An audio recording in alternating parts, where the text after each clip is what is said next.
Yeah, I like that, 'cause I was gonna say, now that I'm on the show, she's gonna stop listening, so. Yeah. Yeah. All right. All right. 10-minute segment, 8:30 cut. 3, 2.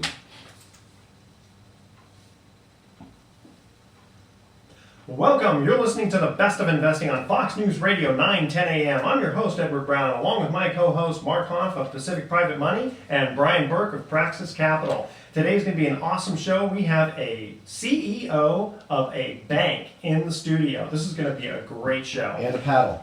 And a paddle.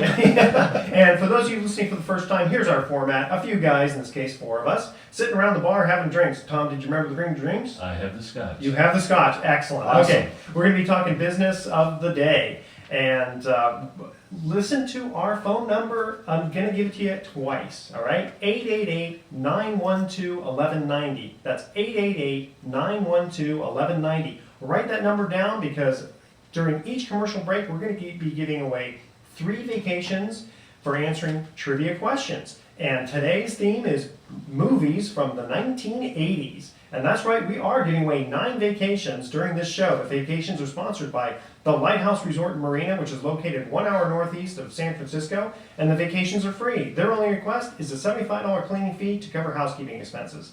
The website is lighthouse4fun.com. You can also reach them at 916-777-5511. Check them out. Our website is bestofinvesting.com. Use that email to ask us questions or comments. You can also send to me, Edward at bestofinvesting.com.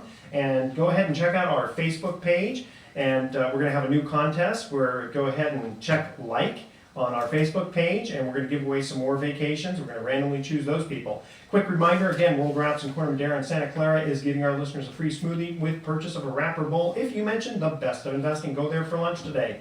Let's get right into it. Tom McGraw is the CEO of First National Bank of Northern California. Tom, welcome to the Best of Investing. It's a pleasure to be here, Edward. Could we go back to the vacation? Yeah, go ahead. You know, this would be a good time of the year to take a vacation. You take a vacation. Okay, we'll listen to the trivia question, and maybe we'll let you answer. But I'm pleased to be here. Thank you for inviting me. Good.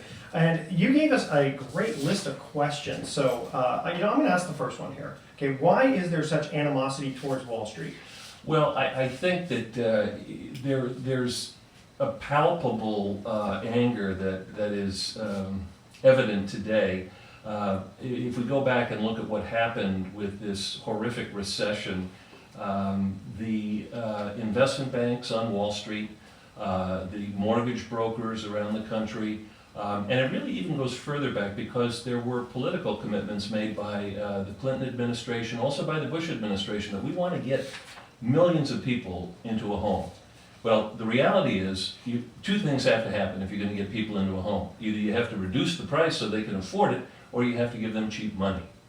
Well, the decision was, let's put cheap money out on the street. Let's keep interest rates low. And if people have bad credit, well, that's okay. Well, we'll get them in. And so ultimately what it came up to was, you have a pulse, you qualify. And that's what you said before, Mark. You have to Absolutely, fog a mirror, right. Yeah. And so what happened was, a lot of people who, and God bless them, I mean, you know, I believe in the concept, but the reality was, people got in with teaser rates at 1 or 2%. Yeah.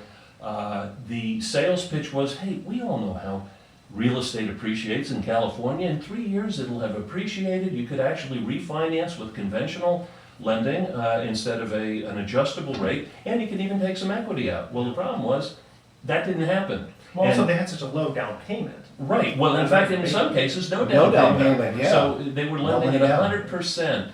And, you know, we're a community bank like us. Were we ever to do anything like that, I would have been indicted, because that is not how our model works. So in any event, this happened on a nationwide scale. We saw investment banks go down, Lehman Brothers, Bear Stearns. We saw the auto industry looking for a bailout. We saw AIG looking for a bailout. We have Edward Brown looking for a bailout. Edward Brown was looking for a bailout. I'm still looking for my bailout, And- by the way. Right, and I wouldn't hold your breath. Okay. So the average guy like you and me, who's just trying to make a living, is looking at this and saying, you know, this is just wrong. So we go to our legislators. The legislators are sensitive to their constituents. They go and call all of the heads of the regulatory agencies and say, you didn't do your job. You let all of this happen on your watch. We all know which way sewage travels. Now, the heads of the regulatory agencies bring in their field examiners and said, you let this happen, this was on your watch. I'm not pointing at you, Hunter, but I'm just using it as a metaphor.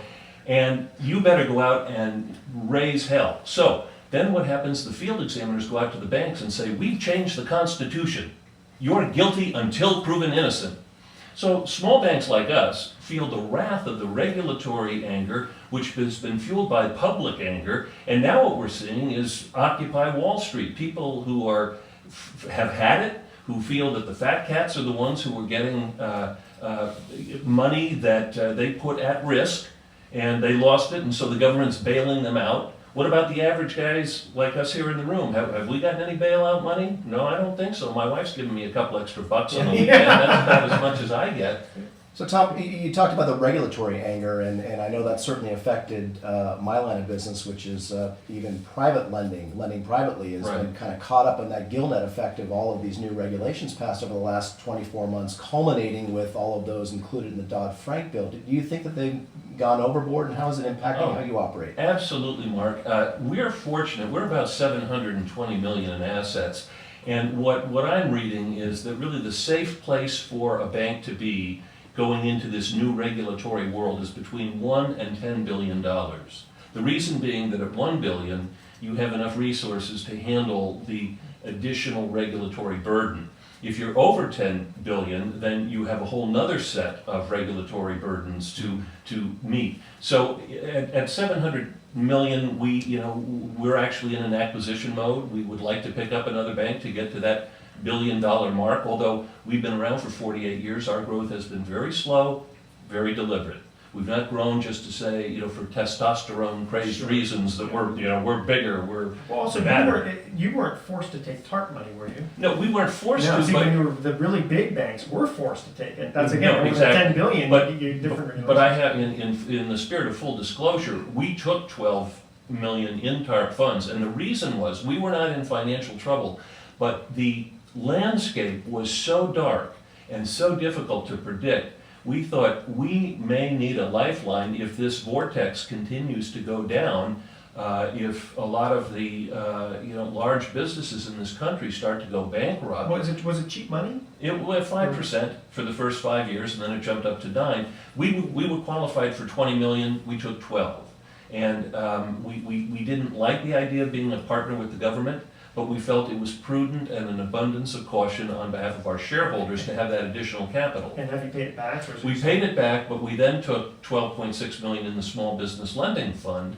because we feel that there are many opportunities to lend to small businesses. And we anticipate being able to put that money to work in addition to the regular capital that we have. So it really was kind of a win-win. We got out from under the onerousness of TARP. And in fact, I think there was an article, I think it's in either today's Wall Street Journal or possibly the New York Times, that talked about the number of banks that have actually paid TARP off with the small business lending funds. Right. And the question is, are they going to use it for small business lending? Well, our business plan is that we intend to put that money to work. Now, people have heard that we have the money. They think, oh, hey, I want some of that money. And what we've said is, well, that's fine, but as a community bank, we haven't survived for 48 years by just simply giving money away. Okay. Hey guys, we are going to cut to our first commercial break, and here is the first trivia question. And remember, the theme is movies from the 1980s. Okay, here we go. In what movie, let's see here, what movie in the 1980s starred Tom Cruise as Maverick and had other guys with nicknames such as Goose and Iceman? The first three callers with the correct answer win a free 3-day, 2-night stay at the Lighthouse Resort. Tom is shaking his head. You can answer it, but not yet. Hold on. Their website is lighthouse4fun.com. Call did it again. All right, call 888-912-1190. That's 888-912-1190 to answer this question. What movie in the 1980s starred Tom Cruise as Maverick and had other guys with nicknames such as Goose and Iceman? Again, 888-912-1190. Make sure to include your name, your address, your email address, and your phone number on that number, the 888-912-1190, and we will be right back.